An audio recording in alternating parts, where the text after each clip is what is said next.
సుందరాకాండ తాత్పర్యం 8వ సర్గ. మహావీరుడు వాయుపుత్రుడు అయిన హనుమంతుడు ఆ భవన సముదాయం మధ్యలో ఆకాశంలో ఎగురగల భవన వాహనమైన గొప్ప పుష్పక విమానాన్ని చూశారు. ఆ పుష్పకం వజ్రాలు మాణిక్యాలు పొదగబడి ఉండడంతో చిత్రవర్ణంతో ఒప్పారుతూ ఉన్నది. అంటే రంగుల కలర్ఫుల్ పిక్చర్ ఉంటుంది కదా, అలా కనిపిస్తోందట.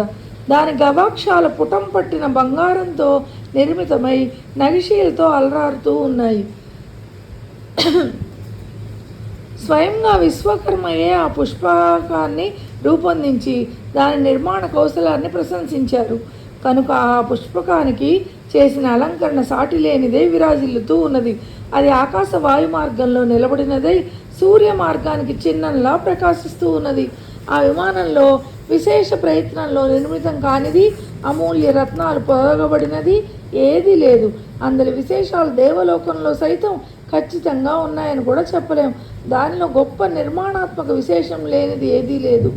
ఆ విమానాన్ని రావణుడు తన పరాక్రమంతోనూ గొప్ప తపశ్శక్తితోనూ సముపార్జించుకున్నాడు. సంకల్ప మాత్రాన అది కోరుకున్న ప్రదేశానికి పోగలదు. ఆయా భాగాలందు అనేక ఆకారాల విశేషాలతో నిర్మితమైనది, అక్కడక్కడ తుల్యమైన విశేషాల దర్శనం గలది అయిన విమానాన్ని హనుమంతుడు చూశాడు.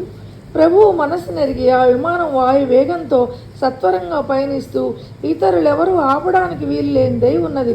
మహాత్ములు, పుణ్యాత్ములు, తేజ సంపన్నులు, కీర్తిశాలురు, మహదానంద భరితులు అయిన ఇంద్రాదులు నివసించే స్వర్గాన్ని ఆ విమానం పోలి ఉంది. స్వర్గంలాగా ఉందట అది. విశిష్ట రీతుల్లో నిర్మితమైనదవడం వలన ఆ విమాన రూపంలో విశిష్టతను సంతరించుకుంది. అనేక శిఖరాలతో కూడుకున్నదై చూడటానికి విచిత్రంగా కనిపిస్తూ ఉన్నది.